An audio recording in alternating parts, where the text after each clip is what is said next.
Mi papá robó mi identidad y arruinó mi crédito. Ahora tengo que elegir entre mi futuro y mi familia. Nunca pensé que estaría aquí escribiendo sobre cómo podría tener que enviar a mi propio padre a la cárcel, pero aquí estamos. Y sinceramente, todavía estoy tratando de procesarlo todo. Tengo 28 años y soy ingeniero de software. He estado trabajando duro durante años, viviendo a base de ramen y sueños, todo para ahorrar para mi primera casa. Ya sabes, ese sueño americano al que todos aspiramos. Lo tenía todo planeado, encontrar una pequeña casa para arreglar, tal vez con un patio para un futuro perro. Prácticamente podía oler la pintura fresca y escuchar el sonido de mi propio cortacésped los sábados por la mañana. Avancemos al mes pasado, cuando me senté frente a un oficial de préstamos, sintiéndome todo un adulto, listo para enfrentar una hipoteca. Quiero decir, mi puntaje de crédito no era perfecto, pero estaba decente. El oficial de préstamos mira su pantalla, luego a mí, luego de nuevo a la pantalla. Su cara hace una especie de danza entre la confusión y la lástima, y luego deja caer la bomba. Lo siento, pero no podemos aprobar tu solicitud de préstamo debido a algunos elementos preocupantes en tu informe de crédito. Mi cerebro se detuvo en seco. ¿Elementos preocupantes? ¿Qué demonios significa eso? Comienza a enumerar tarjetas de crédito al máximo y cuentas en cobranzas. Estoy sentado allí pensando, ¿está este tipo drogado? Tengo una tarjeta de crédito que uso para emergencias y compras en línea. ¿De qué está hablando? Pero no, resulta que soy yo quien ha estado viviendo en el mundo de las fantasías. Según este tipo, tengo 3 tarjetas de crédito al máximo y una cuenta ya enviada a cobranzas. Daño total, unos buenos 15,000 pesos. No voy a mentir, por un segundo pensé que me estaban haciendo una broma. Como si en cualquier momento, Aston Kutcher fuera a saltar de detrás de una planta falsa y decirme que me han engañado. Pero no, esto era la vida real. Y estaba a punto de volverse mucho más real mientras trataba de no tener un ataque de pánico completo en la oficina de este tipo, algo empezó a molestarme en el fondo de la mente. Un recuerdo de mi mamá, años atrás, llorando por teléfono por algunas facturas de tarjetas de crédito. Mi papá siempre con los últimos gadgets a pesar de quejarse constantemente de estar en la quiebra. Y ahí fue cuando me golpeó. Los patrones de gasto en esas misteriosas tarjetas de crédito eran familiares, demasiado familiares. Salí tambaleándome de esa oficina, con mis sueños de ser propietario de una casa desmoronándose a mi alrededor. Pero eso solo fue el comienzo. Después de salir de la oficina del oficial de préstamos, sentí que estaba viviendo en una realidad alterna y extraña. Mi cerebro hacía piruetas tratando de entender lo que acababa de descubrir. Quiero decir, 15,000 pesos en deuda de tarjetas de crédito, eso no es solo un pequeño descuido o una factura olvidada. Prácticamente corrí a casa a toda velocidad, torpemente intentando sacar las llaves como si estuviera en una película de terror de serie B. Tan pronto como entré, encendí mi computadora portátil y revisé mi reporte de crédito. Ahí estaban, 3 tarjetas de crédito al máximo y una cuenta ya en cobranza. Los patrones de gasto eran cosas cotidianas como alimentos y gasolina, pero también había un montón de electrónicos, algunos restaurantes elegantes y, lo más sorprendente, el alquiler de una moto acuática. ¿Una moto acuática? No he estado en una desde esas vacaciones familiares desastrosas cuando tenía 12 años y casi ahogué a mi hermanito. Mientras seguía desplazándome por los cargos, una sensación de hundimiento comenzó a asentarse en mi estómago. Era como ver un accidente de auto a cámara lenta. Solo que el auto era mi vida, y el accidente, bueno, ya te imaginas. El caso es que algunos de estos cargos me resultaban extrañamente familiares. Como cuando recordé que mi papá llegó a una parrillada familiar con una tableta nueva, presumiendo de la increíble oferta que había conseguido, y ahí estaba en el reporte de crédito, claro como el agua, un cargo por el mismo modelo en Best Buy. ¿En serio? ¿Qué haces cuando te das cuenta de que tu propio padre podría haberte jodido de lo lindo? Una vez que logré recomponerme, supe que tenía que enfrentar a mis padres. Decidí empezar por mi mamá. Siempre hemos sido cercanas, especialmente desde el divorcio. La llamé, tratando de mantener la voz firme mientras le explicaba lo que había pasado. Hubo una larga pausa al otro lado de la línea. Por un segundo pensé que quizás se había cortado la llamada. Pero entonces lo escuché, un largo y profundo suspiro que parecía llevar el peso de años de frustración y decepción. «Ay, cariño», dijo. Y juro que pude escuchar su corazón romperse a través del teléfono. Tenía miedo de que algo así pudiera pasar. Y fue entonces cuando se desbordaron las emociones. Mamá me soltó todo acerca del pasado financiero de papá, llamémosle indiscreciones. Resulta que esta no era su primera vez jugando con fraudes de tarjetas de crédito. Me contó cómo, años atrás, descubrió una pila de cuentas de tarjetas de crédito a su nombre, tarjetas que nunca había solicitado. Esa fue una de las principales razones de su divorcio. El detalle que habían mantenido en secreto para protegernos a nosotros, sus hijos. Vaya protección la que resultó ser. Recordé las discusiones en voz baja, los silencios tensos en la cena. La forma en que papá a veces desaparecía durante días en supuestos viajes de negocios que nunca parecían resultar en ningún negocio real. Era como si alguien me hubiera entregado las piezas faltantes de un rompecabezas que ni siquiera sabía que estaba armando. Pero a pesar de todo esto, aún quería creer que había algún tipo de error, que tal vez a papá también le habían robado la identidad o que había sido incriminado por alguna nefasta red clandestina de fraudes con tarjetas de crédito. Lo sé. Hablo de estar en negación, ¿verdad?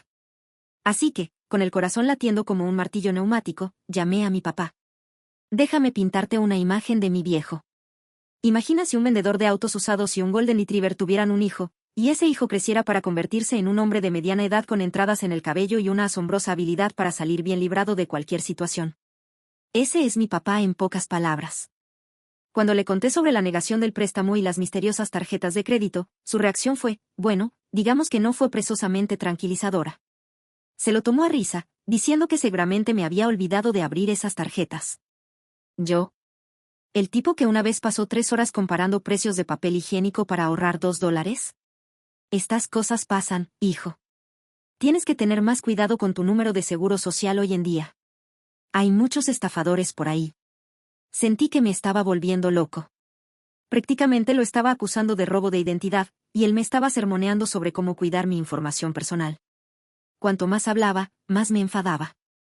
Era como ver uno de esos documentales de naturaleza donde el camaleón cambia de color para mezclarse con su entorno, solo que en este caso, el camaleón era mi papá, y él trataba de mezclarse con la inocencia. Terminé la llamada sintiéndome aún más confundido y frustrado que antes. Por un lado, tenía la historia de mi mamá y las pruebas en mi informe de crédito. Por el otro, estaba mi papá, el hombre que me enseñó a andar en bicicleta y que gritó más fuerte que nadie en mi graduación de secundaria, actuando como si todo esto fuera un gran malentendido. Recordé haber escuchado una conversación entre mis padres hace años, justo antes de su divorcio. Mamá estaba llorando y papá estaba suplicando, diciendo algo como, solo una oportunidad más y lo pagaré todo. En ese momento, asumí que se trataba de una mala inversión o tal vez de deudas de juego. Ahora, sin embargo, todo tenía un sentido aterrador. La realización de que esta traición se remontaba a años atrás, que no era solo un acto desesperado aislado, sino un patrón de comportamiento, me golpeó con fuerza. Sentí como si el suelo se desmoronara bajo mis pies. Todo lo que pensaba que sabía sobre mi familia, sobre mi infancia, de repente se veía bajo una nueva y dura luz.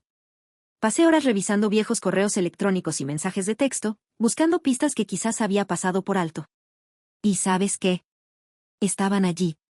Pequeños comentarios de papá sobre necesitar pedir dinero prestado, vagas referencias a problemas financieros, siempre seguidas de alguna promesa optimista de que las cosas estaban a punto de mejorar. Pero saber y hacer algo al respecto son dos cosas muy diferentes. Quiero decir, estamos hablando de mi papá, el hombre que se quedó despierto toda la noche ayudándome con mi proyecto de ciencias en 8º grado, el hombre que lloró en mi graduación universitaria. ¿Cómo reconciliar a esa persona con alguien capaz de una traición tan grande? Sabía que necesitaba confrontarlo cara a cara. No más llamadas telefónicas. No más evasivas. Era hora de la verdad, por más fea que fuera. Lo invité a cenar, tratando de mantener mi voz casual, aunque por dentro me sentía hecho un nudo. Él aceptó, sonando tan alegre como siempre. Eso es lo que pasa con mi papá. Siempre ha sido capaz de sonar optimista, incluso cuando el mundo se derrumba a su alrededor. Era una habilidad que antes admiraba. Ahora solo me hacía sentir enfermo. Te juro que envejecí unos 10 años solo esperando a que llegara. Preparé su comida favorita, espaguetis con albóndigas, justo como mamá solía hacer, cuando él llegó con esa sonrisa de siempre y los abrazos fuertes. Por un segundo, casi pierdo el control. Quería fingir que todo era normal, solo disfrutar una comida con mi papá como solíamos hacer. Pasamos más o menos la mitad de la comida con la típica conversación superficial. Papá me contó sobre su último proyecto de trabajo, me preguntó por mi empleo, e incluso mencionó la posibilidad de que hiciéramos un viaje de pesca como en los viejos tiempos. Durante todo ese tiempo, sentía que iba a explotar. Finalmente, en algún momento entre el pan de ajo y la segunda porción de espagueti, no pude aguantar más. Dejé el tenedor, lo miré directamente a los ojos y le pregunté sobre eso. Las tarjetas de crédito, las deudas, los sueños frustrados de comprar una casa, todo. Por supuesto, hizo lo que siempre ha hecho mejor. Desvió el tema. Cuestionó cómo podía acusarlo de algo así. Me recordó todos los sacrificios que había hecho por nuestra familia a lo largo de los años. Incluso intentó sugerir que tal vez yo había abierto las tarjetas y lo había olvidado. Ya sabes, en uno de esos momentos locos en los que todos abrimos tarjetas de crédito sin pensarlo. Pero no lo iba a permitir. No esta vez.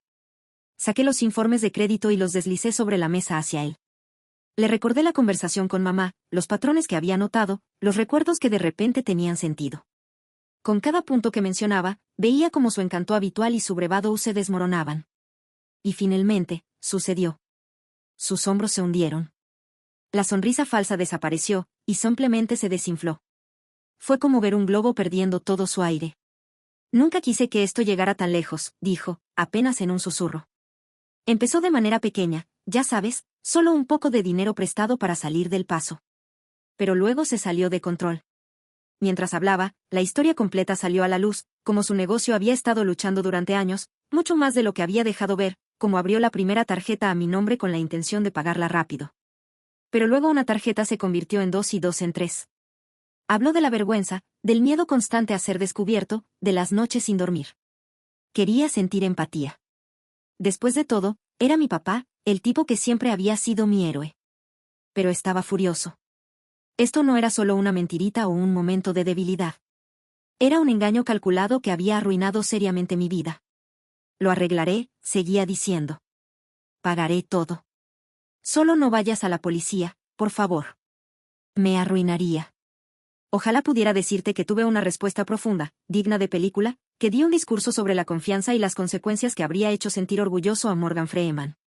Pero la verdad es que solo me quedé sentado ahí, en silencio y conmocionado. Eventualmente, logré decir algo con dificultad. Le dije que necesitaba tiempo para pensar, para procesarlo todo. Él asintió, aliviado de no escuchar un no inmediato. Y luego se fue, dejándome solo con un plato de espagueti a medio comer, una montaña de preguntas y el peso de una decisión imposible sobre mis hombros. Sabía que lo que decidiera cambiaría todo. No había vuelta atrás, no había manera de fingir que esta conversación no había sucedido. La verdad estaba ahí, fea y cruda, exigiendo acción.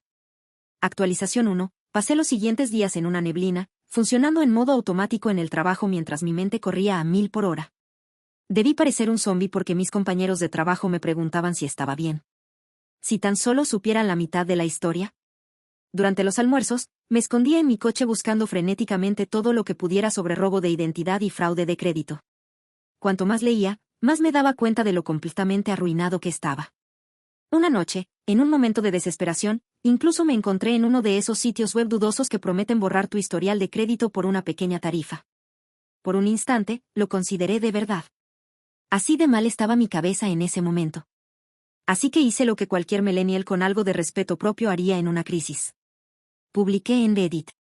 Bueno, no realmente, pero sí me puse en contacto con un asesor financiero. Pensé que si alguien podía entender este desastre, sería un profesional, ¿no? Estoy sentado en una oficina elegante, rodeado de carteles motivacionales sobre alcanzar tus metas financieras y planificar para el futuro.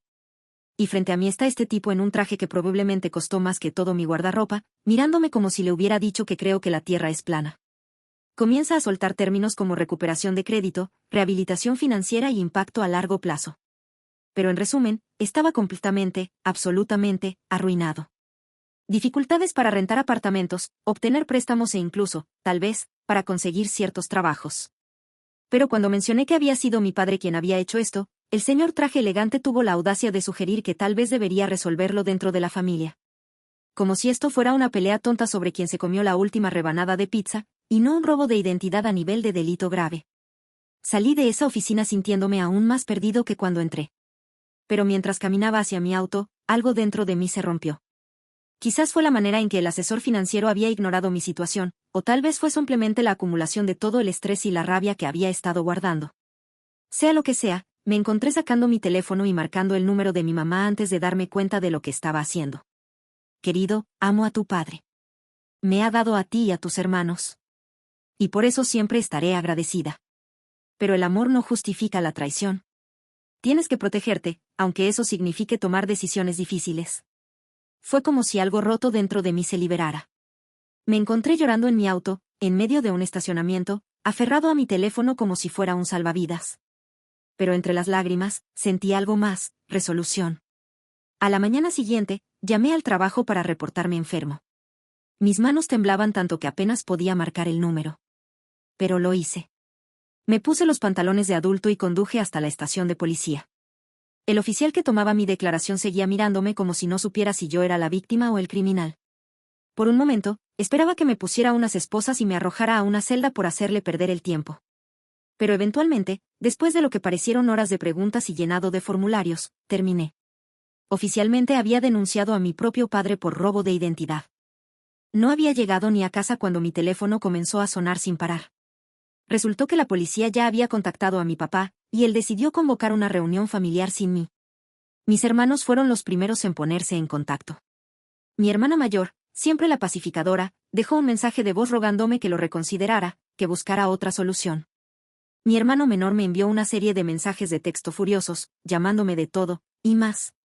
A sus ojos, yo ahora era el Judas de la familia. Pero lo peor aún estaba por venir. Más tarde esa noche, mientras estaba sentado en mi sofá tratando de ahogar mis penas con un litro de helado y mala televisión de realidad, alguien llamó a mi puerta. La abrí y encontré a mi papá ahí, luciendo como si hubiera envejecido una década en un día. Sin decir una palabra, pasó junto a mí y entró en mi departamento. Me prometió que lo pagaría todo, juró que nunca lo volvería a hacer, me rogó que retirara los cargos. Me recordó cada recuerdo feliz de mi infancia, cada sacrificio que había hecho por mí. Fue manipulación emocional en su máxima expresión, y mentiría si dijera que no me afectó. Cuando mi papá se dio cuenta de que no iba a ceder, su actitud cambió. Las lágrimas se secaron, reemplazadas por una frialdad y enojo que nunca había visto antes. Me escupió que ya no era su hijo, que estaba muerto para él. Y luego salió furioso, cerrando la puerta tan fuerte que pensé que las bisagras se romperían. Me desplomé en el sofá y lloré como no lo hacía desde que era niño. Sentía como si mi mundo entero se desmoronara a mi alrededor y yo no pudiera hacer nada para detenerlo. Mi familia se había dividido efectivamente en dos bandos. El equipo hizo lo que tenía que hacer, compuesto por mi mamá y, sorprendentemente, mi hermana menor, y el equipo, ¿cómo pudiste hacerle esto a la familia?, el resto. Las cenas familiares, sí, oficialmente eran cosa del pasado. La primera pequeña victoria llegó unas 2 semanas después de que presenté el informe policial. Revisé mi puntaje de crédito y vi que una de las cuentas más pequeñas había sido eliminada.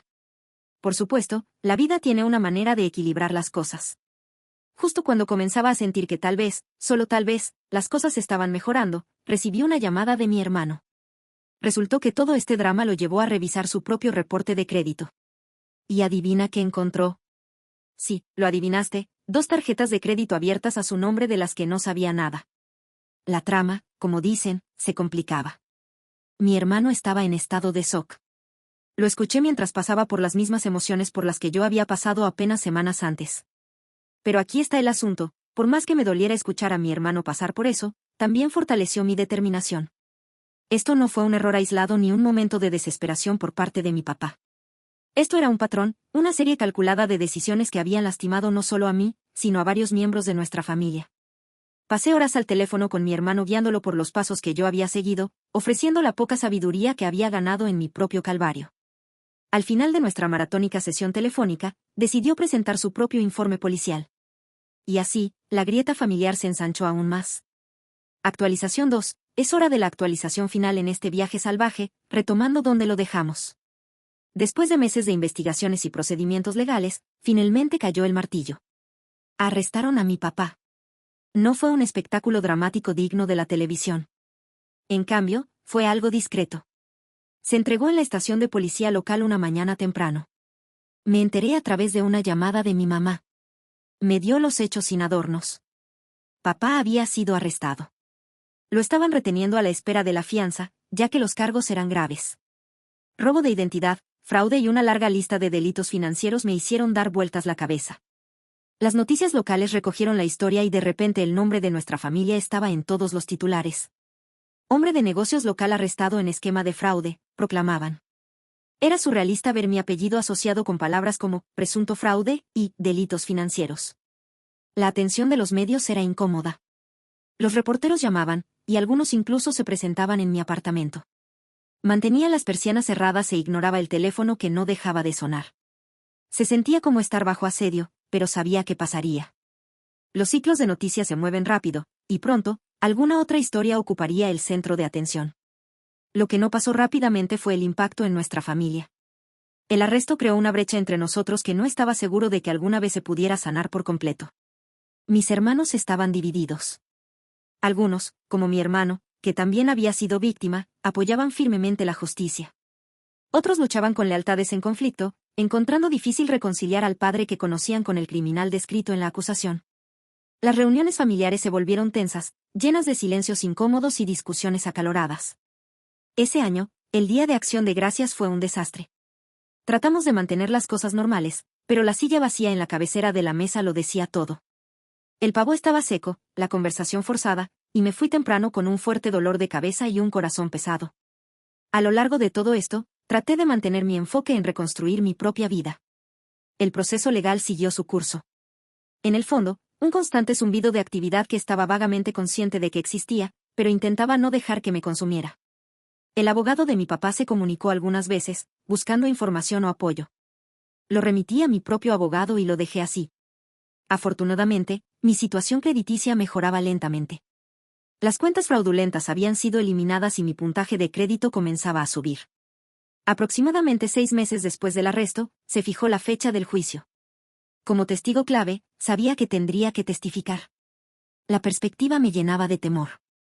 La idea de tener que contar todo en una sala de audiencias frente a mi padre y un montón de extraños me hacía sentir físicamente mal. Cuando finalmente llegó el día, sentí que estaba caminando hacia mi propia ejecución. El tribunal era intimidante, todo de mármol y con pasillos resonantes. Me senté fuera de la sala de audiencias tratando de recordar los ejercicios de respiración que me había enseñado mi terapeuta. Testificar fue más difícil de lo que imaginaba. Ver a mi papá sentado ahí con su traje, su rostro inexpresivo, fue surrealista. Seguía esperando ver algún indicio de remordimiento, alguna señal de que entendía el dolor que había causado, pero no había nada. El contrainterrogatorio fue brutal. El abogado de mi papá intentó pintarme como un hijo desagradecido, tergiversando mis palabras e insinuando que exageraba el impacto de sus acciones. Me costó todo el esfuerzo no perder la calma en el estrado. Me concentré en decir la verdad de manera sencilla y sin exagerar. El juicio duró 2 semanas. No asistí todos los días, no podía manejar el estrés. Pero me mantenía al tanto de los procedimientos a través de las actualizaciones de la oficina del fiscal. Finalmente, el jurado llegó a un veredicto, culpable en todos los cargos. La sentencia se dictó unas semanas después. Mi papá recibió 15 años. No fue la pena máxima, pero tampoco fue un castigo leve. Después del juicio, enfrenté un nuevo desafío, seguir adelante. La batalla legal había consumido tanta energía y enfoque que me sentía un poco perdido sin ella. Era hora de comenzar a reconstruir mi vida de verdad. Aproximadamente 1 año después del juicio, decidí dar un gran paso. Empecé a buscar una casa. La idea de asumir una hipoteca seguía siendo aterradora, dado todo lo que había pasado. Pero estaba decidida a no dejar que las acciones de mi padre dictaran mi futuro para siempre. Trabajé con un corredor de hipotecas que se especializaba en casos complicados. Y después de mucho papeleo y explicaciones, me aprobaron un préstamo modesto. Encontrar la casa adecuada fue un viaje en sí mismo. Vi docenas de propiedades, ninguna era perfecta, demasiado grandes, demasiado pequeñas, necesitaban mucho trabajo. Pero finalmente la encontré, un pequeño bungalow de 2 habitaciones con un diminuto patio trasero. Necesitaba algo de trabajo, pero estaba dentro de mi presupuesto y en un vecindario agradable. Cuando aceptaron mi oferta, sentí una oleada de orgullo y logro que no había experimentado en años. Mi nueva casa rápidamente se convirtió en mi proyecto. Me sumergí en arreglarla, aprendiendo cómo hacer reparaciones y renovaciones menores. Había algo profundamente satisfactorio en trabajar con mis manos, en tomar algo roto y hacerlo completo de nuevo. Unos 2 años después del juicio, recibí una carta de mi papá. Había sido reenviada desde mi antigua dirección. Por un momento, consideré tirarla sin abrir, pero la curiosidad me ganó. La carta fue inesperada. Por primera vez, mi papá asumió toda la responsabilidad por sus acciones. Se disculpó no solo por el robo de identidad, sino por los años de mentiras y manipulación. No pidió perdón ni trató de justificar lo que hizo. Solo fue un reconocimiento del dolor que había causado y una expresión de arrepentimiento. A medida que se acerca el 3er aniversario del juicio, me encuentro en un lugar en el que nunca pensé que estaría. Soy dueña de una casa, tengo un buen trabajo y una cuenta de ahorros en crecimiento. Mi puntaje de crédito, que antes era una fuente de vergüenza y ansiedad, ahora está sólidamente en el rango bueno. Tengo un pequeño pero leal grupo de amigos, e incluso he comenzado a salir con alguien, una mujer amable y comprensiva que no me juzga por mi complicada historia familiar. Mi relación con mi familia es un trabajo en progreso. Algunos puentes han sido reconstruidos. Otros siguen rotos. Las reuniones familiares siguen siendo momentos incómodos, pero ya no son los campos minados que solían ser. Estamos aprendiendo a ser una familia de nuevo de una manera nueva y diferente. Mi papá sigue en prisión y lo estará por muchos años más. Ocasionalmente intercambiamos cartas, comunicaciones breves y cuidadosas que evitan los temas más profundos. No sé si alguna vez tendremos una relación real de nuevo, pero estoy abierta a la posibilidad del perdón, no por él, sino por mí. En cuanto a mí, estoy escribiendo esto desde mi pequeño bungalow, sentada en un columpio de porche que construí yo misma. Hay una casita para pájaros a medio terminar en mi garaje y estoy pensando en adoptar un perro. Mi vida no es perfecta, pero es mía. Y después de todo lo que he pasado, eso se siente como una victoria.